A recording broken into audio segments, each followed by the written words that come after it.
second violins. This is the discussion video for Hall of the Mountain King. The first thing that I want to talk about is pizzicato in general. It needs to be louder. Everyone needs to pluck louder, not disgustingly loud, but keep in mind these pieces were written thinking that orchestras would play them who had like 12 first violins and like 16 second violins, 10 or 12 violas, about 10 or 12 cellos. So it's expected to be a much larger ensemble than what you are playing in right now. And you were playing a wonderful pianissimo if there were like 80 people total that were supposed to be playing. But since there's 2 or 3 of you, maybe 5 at the most that are playing at any given time, 5 or 6, I have trouble hearing you when I'm standing like 5 feet away from you in class. So there's no way that you're going to be heard in the concert hall if you are plucking so quietly. So this will segue into proper pizzicato technique.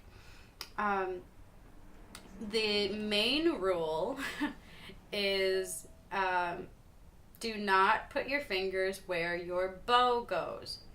Do not put your fingers where your bow goes.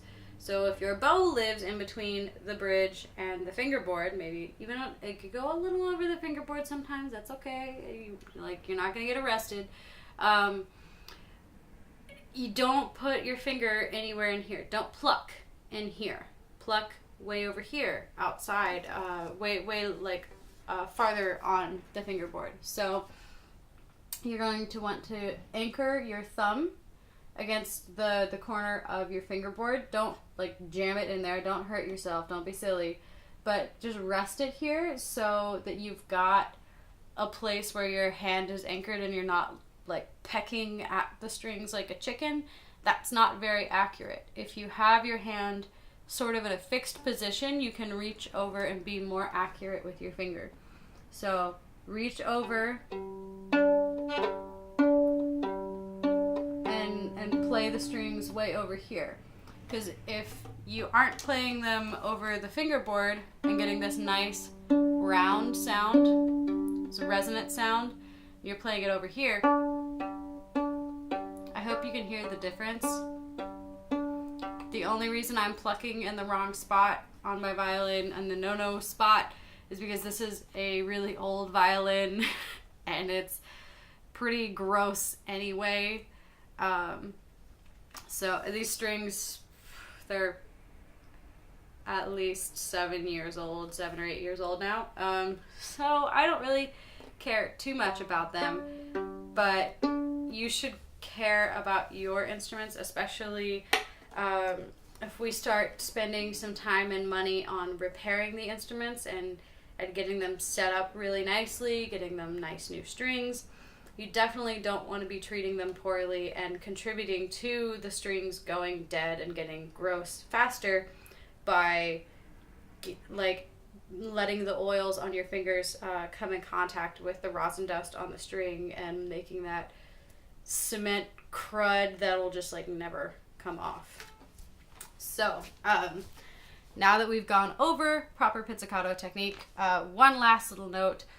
All of the arco half notes that are printed down bow are now up bow. They are up. Do not argue with me.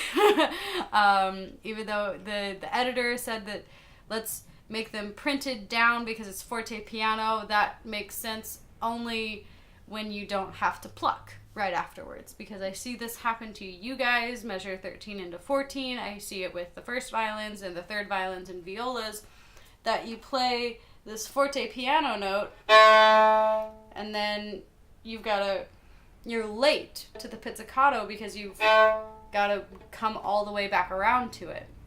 So all of these notes are going to start around the middle of the bow and go up, and then your hand is already here to pluck, and it's just in position.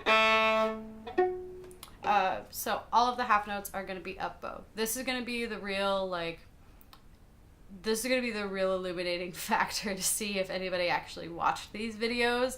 Because if I come to class and I see people playing down bow on these half notes, I will know that they did not watch the videos. Do not cheat. Do not tell your friends to play these up bow. Tell them to go watch the video, because I've got a lot of helpful things to say. I think I have a lot of helpful things to say. And you really only have to watch this once. And then you'll know all of the things that I want you to do. And hopefully it'll actually help you play everything better. So, that being said, let's talk notes and where they are in the world. I got my old violin out and I put tapes on it so that I can help you guys visually by showing you, this is a high 2, this is a low 2, this is a high 3. Whereas before I was just doing it on my violin that doesn't have anything, and I'm like, this is a high 2, trust me. This would be a third finger on your tape, but I don't have a tape. So I decided to get this out and throw tapes on it, and hopefully it's helpful. I struggle a little bit because this is not playing position, and it's also I can't see what I'm doing, but I think it might be a little bit better than nothing at all, right?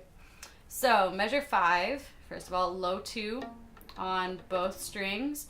Low 2 is back here beside your first finger. This is high 2 all the way up here on the tape. Low 2 is way back here. You notice that there's almost a finger's width of space between low 2 and high 2. This is dead man's zone. This is no man's land. Do not land here. If you land anywhere that is not on the tape or back here for low 2, it is a wrong note. No matter what note you tried to play, it's wrong. So make sure that your low 2 is way back here beside your first finger for those notes. Now, measure 14 and 15, you guys have a really tricky fingering here. It's possible that this will be slow enough for you to switch between F sharp and B flat, between a high 2 and a low 2. But because you guys are consistently getting faster throughout the entire piece, this might be too fast for you to get this motion going. It's kind of crazy. It's kind of difficult. So what I recommend doing is in measure 15, you can play that B flat with a low 2, play F sharp with a third finger. If you've got a second finger tape, it's going to be super easy for you to throw your third finger on that tape. So you've got B flat, F sharp, D, F sharp, or whatever the notes are. It's really hard to do this, sorry. So playing B flat to F sharp this way is an option. If you are ninja enough to do this, go for it. I just want you to be playing the right notes.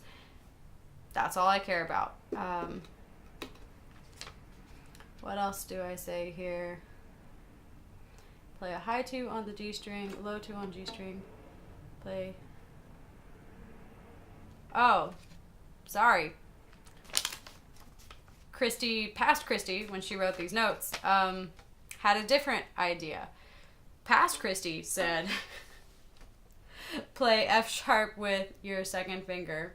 This is in measure 14. And then play B flat with your first finger. So I guess that gives you 3 fingering options. Playing B flat with your first finger, playing F sharp with your third finger, or being a ninja and just using your second finger for both of them. But depending on how fast this goes, that could get really cumbersome really quickly. Measure 18. Low 2, normal 1. What? Oh, I'm just telling you that it's A natural, but B flat. We've kind of already gone over this. Measure 19. This is the high 3 3-1-3, 3-1-3 that we talked about in class. When I mentioned that it's just the same fingering and then shift it down a half step, it got a lot better. But here it is on the tapes. Hopefully you can see it, and hopefully my fingers are kind of landing in the right spot here. That bar is really quite simple when you realize that that's all you have to do. Measure 30, low 1, B flat. B flat is way back here. All of the low 1 notes are back here by the nut of your instrument. This little piece here that's got grooves in it for your strings, that is the nut. Low 1 lives back here, not somewhere slightly behind the first finger tape. It's back here. That being said, all instruments are different. Your first finger tape could be a little too high. Maybe your string is flat today, and going all the way back here results in a wrong note. So you're going to have to also trust your ear and make sure you're playing the right notes. I believe the first violins are playing this with you. Where's the first violin part? Sorry. Yes, you are with the first violins here, playing at the same pitch. So you can listen to them for this B flat here. Measure 31 is tough, especially because I don't think either any of you have played in third position yet. You probably don't even know what that means. Don't worry, I didn't know what that means when I was your age either. So even though this is a more cumbersome fingering, it's kind of got all these nasty string crossings in it, and it's tough. Measure 31, play C sharp with your second finger. So 2, open 2, and then low 2, low 4, low 2, C natural, A flat, C natural. You've got to do that string crossing in there, and it's kind of tough, but I think that's going to be better than trying to teach you what third position is, and then teach you how to play this lick in third position, because it's not easy unless you really know what you're doing. Like, I would play it in third position, and it would be fine because I've only been playing for 18 years. But I would not have been able to do this when I was first learning third position, because it's crazy. So just do your best in measure 31. Just try to keep up. Don't let it slow you down. Measure 34.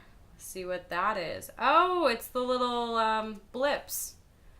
Make sure it's always on beats 2 and 4. You guys have a tendency, even the third violins and violas have a tendency to shift this. You gotta wait 2 whole beats. You got 2 beats of rest before this comes in. So make sure you just hold back and you don't play until beat 2. But also bring it out. This is specifically for you second violins. Because you are alone in this. Third violins and violas play it together before you and after you. And you are the only ones that have it when you play it. So make sure that you really bring it out. Measure 38. Check it. Accidentals. E natural. You know how to play that. But if you've had... I don't think you've actually had any... E flats on your D string up until now, so hopefully you haven't been tricked. A 38 is a regular 1 and a high 2, third finger and a fourth finger if you can use it. If not, go ahead and use open A. But check out this stretch in 39. Low 1 is B flat, high 2, F sharp. That's a tough stretch. Make sure that you're getting it. B flat, F sharp, B flat, A, F sharp, A. Whether you do open string or A, F sharp, A this way. It's a tough stretch, so be careful. Measure 42. This is verbatim what I wrote. This sucks. Do your best. Oh, you cannot use open D string here, because it's gonna be impossible to go and just get it. It's not gonna sound clean when you're going like 190 beats per minute. So you're gonna have to use your fourth finger here, or you could use a different finger if you want, because I have problem. My fourth finger, it's not really accurate enough. It's kind of not strong enough to get that to sound as clean as I want. So I might just slide my hand up and have my third finger on the fourth finger tape and make sure that C sharp is still right next to it. So then it would be 3, 2, 3. And it just, you're using stronger fingers at that point, so it sounds a little cleaner. So that is an option at 42. If you do decide to shift your hand up and play 3, 2, 3, make sure that you don't get played in 45 and you come back to first position to play F natural, E natural, F natural in measure 45. So those were the playing options there. You could also use third position in 42 if you want to. Third position would be second finger on the fourth finger tape, first finger right behind it for C sharp. If you use this, just remember you've got to shift. It's going to be a bigger shift back to get into the right place for measure 45. Measure 46. I'm going to change to my good instrument for this demonstration. Use small bows and use a little bit more wrist if you can. You should really work on wrist flexibility and like finger flexibility and stuff, because we need a lot of motion here that I notice is really stiff. Even in people who have been playing for many years, their arms are very stiff. So the danger here, and this is what's happening with a lot of you, is you see that it's fast and it's double stroked and it's fortissimo, and so you just start like sawing away at it, and that actually slows you down. It's not possible to be using big old bows at 200 beats per minute, 16th notes. So engage the string. Remember the little squishy thing using your first finger. Engage the bow with the string, and then keep small bows and initiate the motion from your wrist.